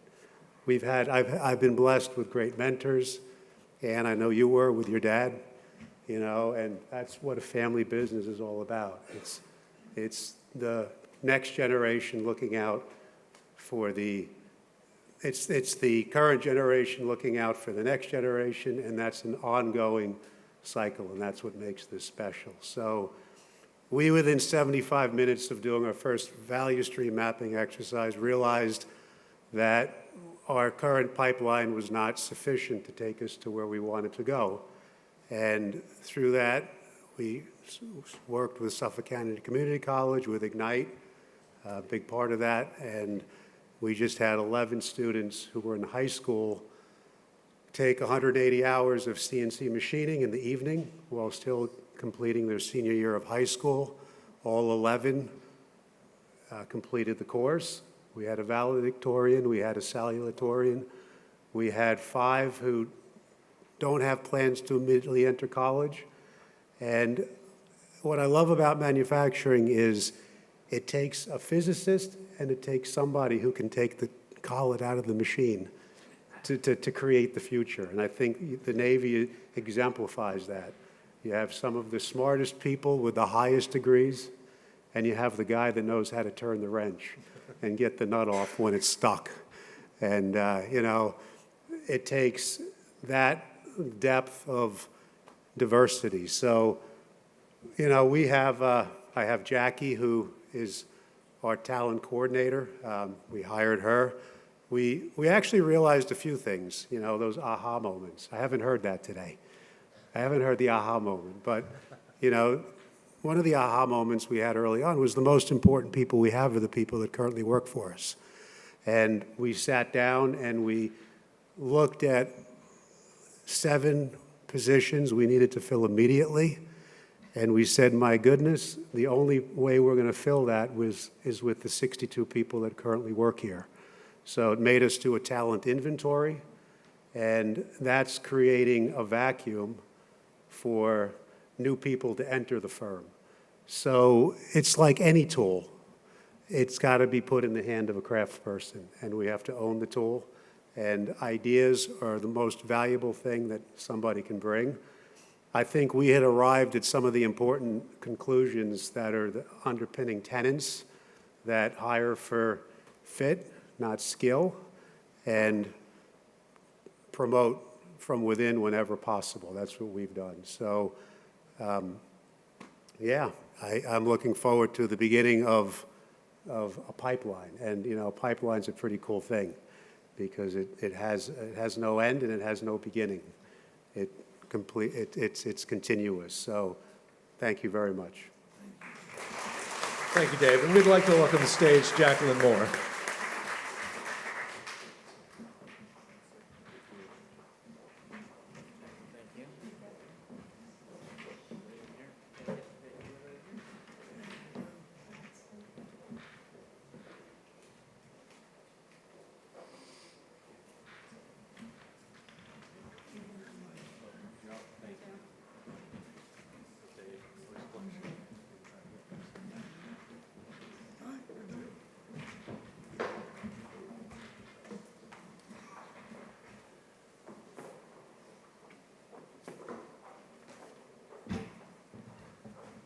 It never gets old. Appreciate the energy and the passion. So I'd like to just have everybody for a round of applause for everybody that came to the program.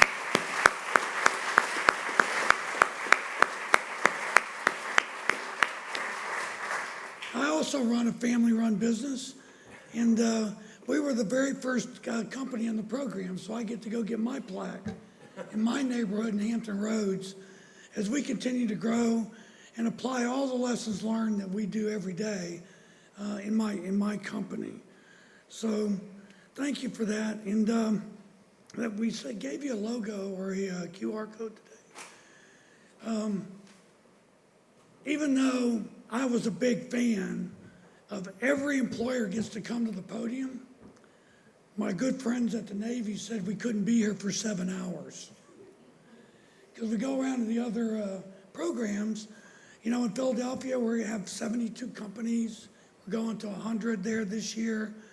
So what we did was we created this yearbook, and in the yearbook, every company gets their say.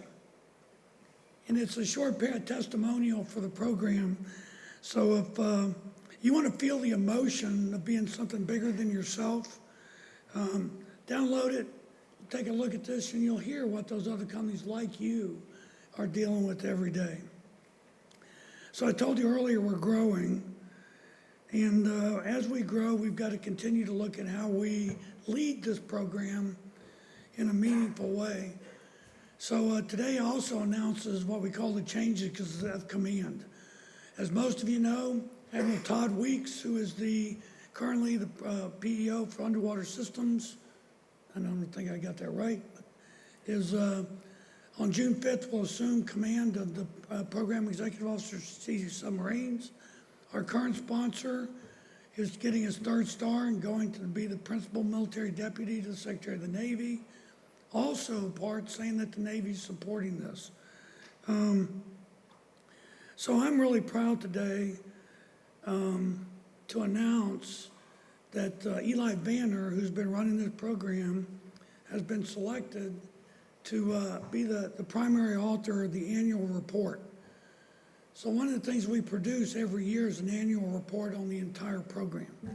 We look at the program from start to finish, the number of tools that were implemented, the number of employers, the retention rates, all those things that starts our annual planning cycle so that in the fall we can present our adjustments to the Navy in a very deliberate strategic planning process. As most of you know, that this program is not so much about the expertise. This program is successful because this is hardcore program management to pull all this thing together, to allow you to come to this podium. So Eli is going to do that, take the lead on the annual report. Most of you know the Navy asks for this thing called data all the time. Kind of don't like that. I just thought that they would say, get the emotion, have a couple beers, we're finished. It doesn't work out so much, huh? So thanks. So also I'm also announcing today that the new flag lead for the Long Island flag will be my oldest son, Joey Barto. And we have it's effective on the 1st of June as he wraps up the program. Our year starts on the 1st of July. And in our organization, we fix responsibility on the flag leads. And in my history, and I think most of yours, the flag leader is responsible for everything the flag does or fails to do. Big team, big responsibility, and I'm very pleased to announce that Joseph Charles Barto IV is going to assume, and I'd like to invite him to the podium to give us our charge moving forward into 2024-26, and we have your back. Thank you, Joe. Appreciate it.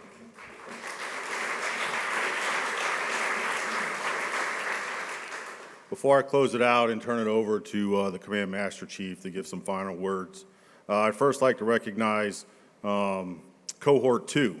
So everyone you saw today, including others, were part of the Cohort 1, right? We do 2-year cohorts.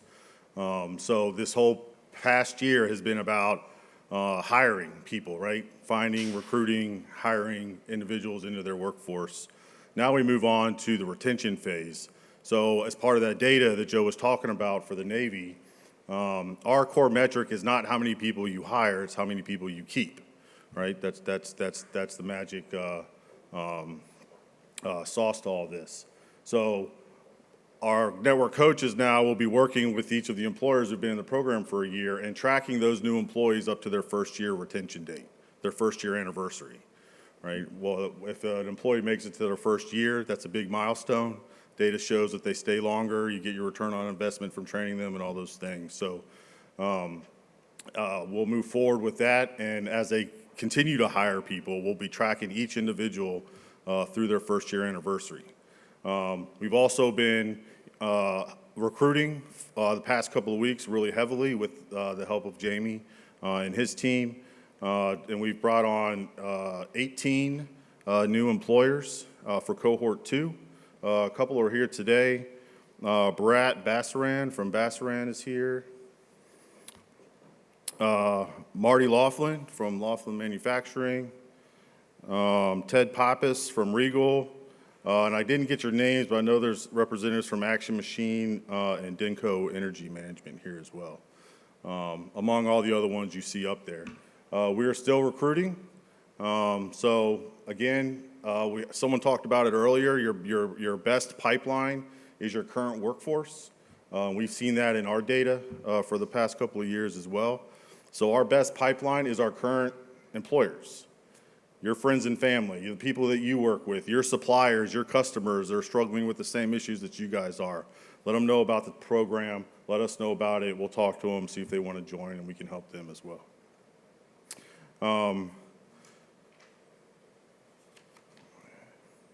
So, as I say, we're now moving to the hiring phase of the program, from the hiring phase of the program to focusing on the retention of those new hires, and we'll continue to track those new hires through their first year, while also continuing to improve Cohort 1's talent acquisition and retention systems in order to meet their hiring demands. Our goal next year is to increase our hire employers up to 60. We're currently at 27, we want to get up to 60. In order to meet this goal, we have added 2 more network coaches to our team. We have Mr. Jay Dorsey, Mr. Bob Curtis, if you guys could stand up, please. They both are Long Island natives with extensive backgrounds in manufacturing, and they will be assigned to networks for the new employers that are coming on, do the same thing like Don has done with his network and Eli did with his network. We're also bringing on a new TMG full-time employee, Chelsea Vanner. She's going to be supporting us with logistics and operations, helping us keep score and those types of things. So we, just like you, in order to support you, in order to support our customers, which is the employers and the Navy, we have to expand our workforce as well. So welcome to the team, guys. I also want to extend a huge thank you to all the partners that have participated in the Talent Pipeline program this year. My team on Long Island is excited to continue our mission in supporting our employer partners to increase capacity to Defense Industrial Base. We'll make one more announcement here as well. Every flag each year picks a organization to become what we call the best practice model. All right, this is a company that dedicates themselves for the year to revamp their entire talent acquisition and retention system. So they're going to look at all the tools, implement all the tools in some way, shape, or form to meet their hiring demand moving forward. And very pleased to announce that our best practice model for this year will be Oerlikon Metco. So we'll be working very closely with them over the next year. Part of their commitment for the resources are going to be committed to them to help them is that they're going to, because they're implementing all the tools, they're going to share with you guys what worked, what didn't work, how they were able to customize them to fit their operational circumstances, and be the leader of the knowledge sharing for this community here on Long Island, and also across the entire nation. All of our best practice models share their best practice lessons learned with all the employers across the country. So thanks, Mike, and thanks for the Oerlikon team for being a part of that. Our final speaker today is Command Master Chief Jeffrey L. Hiscox from the Program Executive Office Team Submarines. Throughout his 24-year career, the Command Master Chief has served in multiple duty assignments in the submarine force. And I think I remember he said he spent, out of those 24 years, he spent 12 years underwater. So if there's a little screw loose every once in a while, that's, you know. CMC Hiscox is a tremendous supporter of Long Island defense manufacturing as well as the larger mission of the Talent Pipeline program. It is my pleasure to welcome to the podium CMC Jeff Hiscox.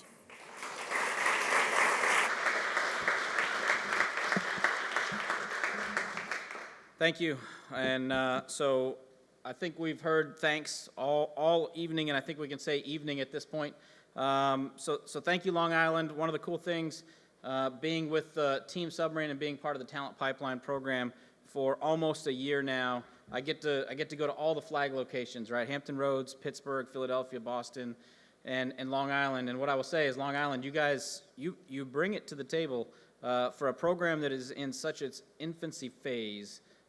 You are setting the standard, and I would say you could maybe challenge Philly and Hampton Roads with your initial numbers as you continue to grow and grow into year two.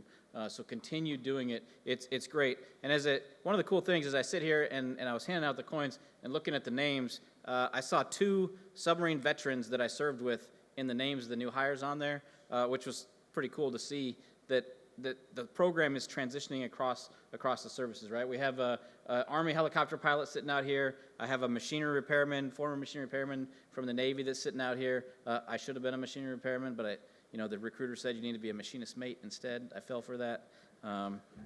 So anyway, as Joe said, I'm a 24-year submarine sailor, career sailor. Absolutely love what I do, and I got the opportunity to come do this job for Team Submarine and work in the Talent Pipeline program to help invest in the workforce and the retention piece, making the Department of Defense and the Defense Industrial Base, the Submarine Industrial Base, stronger because we need it. So again, thank you to everybody that's here tonight. Thank you to the new hires. If you walked across the stage tonight as a new hire, can you just stand up real quick, just so I know who I'm talking to tonight, because the message is to you. So again, everybody just give them a round of applause real quick. Thank you. Please be seated. And Josh, your story was great. It's a great story. That's exactly what this program is about. So tonight we're here to celebrate you. We celebrate for many reasons. The start of a new career. Maybe it's the starting over of a career, but maybe it's the start of a new career. No matter the case, the scenario, something challenging, something exciting awaits you. The opportunity for family-sustaining wages for the next 40 years if you choose and desire it. A trajectory of upward mobility if chosen, joining a company or a team that is invested in itself by joining the Talent Pipeline program.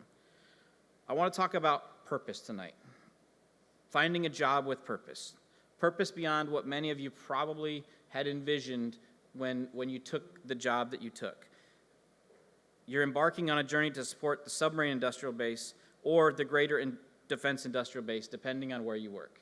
I'm going to talk a lot about submarine industrial base, but I know Long Island supports a large chunk of the defense industrial base. So what is the purpose of your job? What's the definition? How do we answer that question? For the submarine industrial base, achieving and sustaining a submarine build rate of 1 Columbia-class and 2 Virginia-class submarines by 2028, plus sustaining our already in-service fleet, like Ms. Link talked about, that's the purpose.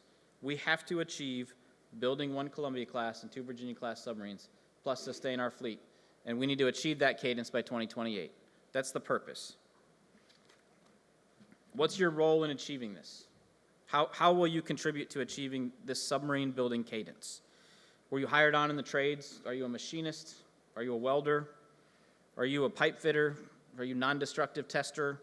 Quality control, sheet metal worker, painter, coding specialist, electrician? Maybe you're administrative in nature. Maybe you work in HR. Maybe you work in safety. Maybe you work in training. It doesn't matter your position. It doesn't matter the title. You are contributing to national security. You are helping the United States of America exercise power projection and diplomacy all over the world. It doesn't matter what shop floor or office complex you work in. You're exercising national security and diplomacy all over the world in your job. So how can we draw this line from blue-collar work to power projection? And we shouldn't say blue-collar work. In today's environment, we should call it new-collar work because of the advanced manufacturing, the new technology, the robotics, the additive manufacturing, the 3D printing. It's more new-collar technology than it is blue-collar technology. So how do we draw that line from new-collar technology to a term that we call strategic nuclear deterrence? Because that's what you're supporting. Our ability to project strategic nuclear deterrence comes from 3 legs, or a nuclear triad, if you will. The first leg of that triad is the Air Force bombers. The Air Force bombers carry nuclear weapons. They can be mobilized all over the country to move weapons where needed. It's not always the most effective, but it's one of the legs of the triad. Then we have the ballistic missile silos. They're spread all over the western half of the United States. Most of our adversaries know where those silos are. If you were one of our adversaries, you probably have them marked on a satellite imagery somewhere. They're old. They need updated. And again, it's not one of our most robust defenses, and that's the second leg of the nuclear triad. The third leg is currently at sea, and it's the sea-based leg of our nuclear strategic deterrent, and it's at sea on the Ohio-class submarine. The Ohio-class submarine is a submarine that we designed to operate for about 40 years. If you look at some of our oldest hull submarines, those submarines have been operating just about 44 years right now. So when you look at a submarine that was designed in the 60s and 70s, and that submarine is exceeding its life cycle, and I know that I'm talking to a manufacturing-based audience here. When you design something and it exceeds its life cycle, what happens? Right? It's hard. It's hard to find parts. It's hard to find tools and equipment to replace the things that break on that component. So we have to replace the Ohio-class submarine because it carries our third leg of that triad. It's our sea-based nuclear deterrent. So the greatest thing about our sea-based nuclear deterrent, it houses what we call our second strike capability. This is what keeps most bad actors up at night. Even if they were lucky enough to take out our bombers, to take out our silos, they never really know where that submarine is at. They never really know where that submarine with those nuclear weapons is at. So that strategic deterrent, that second strike capability, you can't put a value on it. You can't. It's always there in the back of your adversary's mind. I could do this, I could do that, and then I really got him, but crap. What about those submarines? What about those ballistic missile submarines with all those nuclear warheads that provide that second strike capability? How many are there? Do I know where they're at? How can I stop them from launching, etc.? So why is now the time? Why is now the time to push for the need for replacing? We talked about the age. Why is 1 + 2 plus sustainment by 2028? Why is that cadence so important? Why is the Columbia-class program, the building of that submarine, why is it the #1 funded program in all of the Department of Defense. So if you walked across the stage tonight as a new hire and you work in the submarine industrial base or you work in the defense industrial base that contributes to the submarine industry, the Columbia-class program is the #1 program in all of the Department of Defense. Think about that. Every component in the Department of Defense, the Columbia-class program is the #1 program. You'd think, oh man, that's why we have to do this. We have to replace an aging Ohio-class submarine that's out there carrying our second strike capability. And when you think about it, in the grand scheme of things, all of that is really the secondary reason why we need to build the Columbia. So what's the real reason? What's the #1 reason that we need to build Columbia? It's described in 2 words: not today. So I'd like you all to repeat after me and say, not today.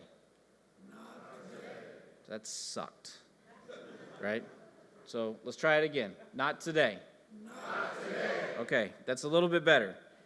So not today. This is the reason why we have to build Columbia-class submarines, why we have to achieve the submarine cadence of 1+2. So every day we wake up in America and we enjoy our way of life.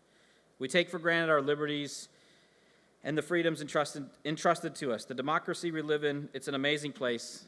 We wake up every day, we go about our business, we get our morning coffees, we go to sporting events, we go to church, we take our kids to school. We live our lives exactly the way that we want them.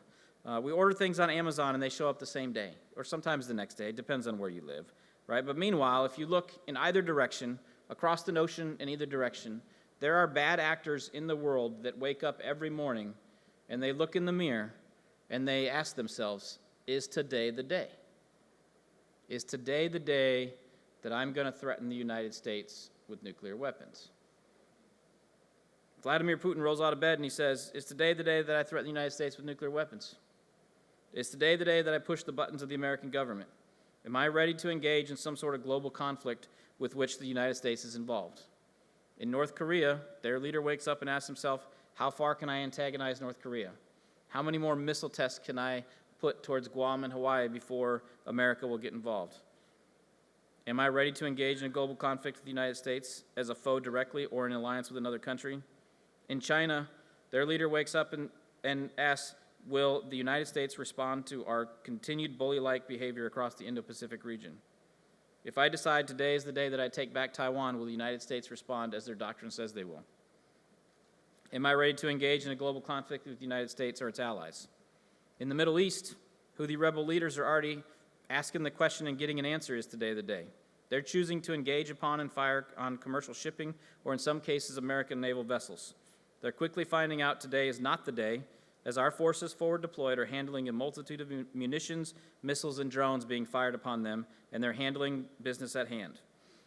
When we go back to the purpose of your job, when you walked across the stage today, your job, the greater good of being involved in something greater than yourself, it's this. It's your job. It's your trade. It's your skill. It's your work that forces these leaders to look in the mirror every day and go, not today. Today is not the day. Today is not the day. Today is not the day that I take back Taiwan. I don't have the technology, the lethality, the capability, the capacity to outmatch the United States or its allies in battle. Not today. I'm not ready. Today is not the day I invade or attack South Korea. Today is not the day that I threaten NATO countries with nuclear weapons. I don't have the edge in this category or that category. So those 2 words, not today, they belong to you. They belong to your coworkers. They belong to your companies and the 16,000 plus companies that support submarine industrial base, or if you go out wider, all the companies that support the defense industrial base. Not today. Those are your words. That's going to be your job for as far over the horizon as you can look. We need you. It's a heavy responsibility. We need the defense industrial base to provide the skills, tools, parts, materials, and workforce to ensure the Navy and the overall military service branches have what they need to be successful. We need to provide capability, capacity, lethality, technology, efficiency, consistency, and quality to stay ahead of our peer competitors. And our peer competitors are getting close. We used to enjoy a a very large lead in this category, but they are catching up. So you are the edge that this nation relies on, and you've always been the edge. The American workforce, the silent branch of the military. People always joke about the submarine service is the silent service, but it's really, it's you. It's the American workforce that's the silent workforce, and you've always been the silent workforce. So we need your friends, we need your family, and to be honest, for you young kids, and there were some young kids that walked across the stage tonight, right? You young kids that are out here and you're just trying to find your way in life. Maybe you're picking up your first job, right? You're trying to find your way in life. Eventually, you're going to be lucky enough to get married. Maybe you're going to have kids one day. When you have kids, we're going to need your kids because we're going to be building submarines for the next 40 plus years. The people that are going to be welding, machining, designing those submarines 40 years from now, they haven't even been born yet, right? So as the submarine industrial base, we're already thinking about how do we get involved with that, right? How do we get kids involved with that program? This is a movement in history, not a moment in time. One of the things we didn't talk about tonight is numbers. We estimate we're going to need 140,000 employees in the submarine industrial base alone over the next 10 years. That doesn't include the greater defense industrial base. So when you think about that, think about those numbers. 140,000 people over the next 10 years. What does that look like for your companies? When Joe said if you're not in the defense industrial base business to make money, what's wrong with you, right? There is enough work to go around. When we pull back the curtain and we look at all the opportunities that are out there, it's really endless. So when you think about how your day went and you're on your drive home, whatever it is that you do to relax, whether it's an adult beverage or whatever it is, think about not today. Think about how you contributed to the American way of life by making a bad actor somewhere in a foreign country wake up one day, look in the mirror and say, not today, because you did that. The foreign actors of this world, you're no match for them. The American workforce is no match for the foreign actors. Whether you wear the uniform of the United States Navy, or a prior service veteran of any branch, or a civilian government employee or contractor, you're an influencer in today's society. We need your voice and we need your help. The Talent Pipeline program has accomplished a lot in the last 4 years and is spreading quickly across the country with more growth planned. It's easy to look at the companies involved, review the data, and see the improvements made. Improvements in one or all four of the aspects of onboarding, recruiting, hiring, and retention. What's really great for me to see after being with the program for a year is just to see the companies using the tools to improve the workplace and improve the culture, making workplaces better places to work, providing better environments, investing in the betterment of their employees that result in the personal and professional development of just better human beings. When you become part of this program, you make better culture. Better culture makes better human beings. When we put the focus on making better human beings, we get better everything else. We get better supply chain results. We get better capacity and capability in our shipyards and shipbuilding facilities. We get better build rates of our submarines. We get better defense industrial base. We just get better as a human race. Let's continue to do it together. Congratulations to the New York Talent Pipeline program. Congratulations to all the new hires tonight. We wish you the best and good luck out there. And remember, when you're thinking about it, not today. You did that. Thank you.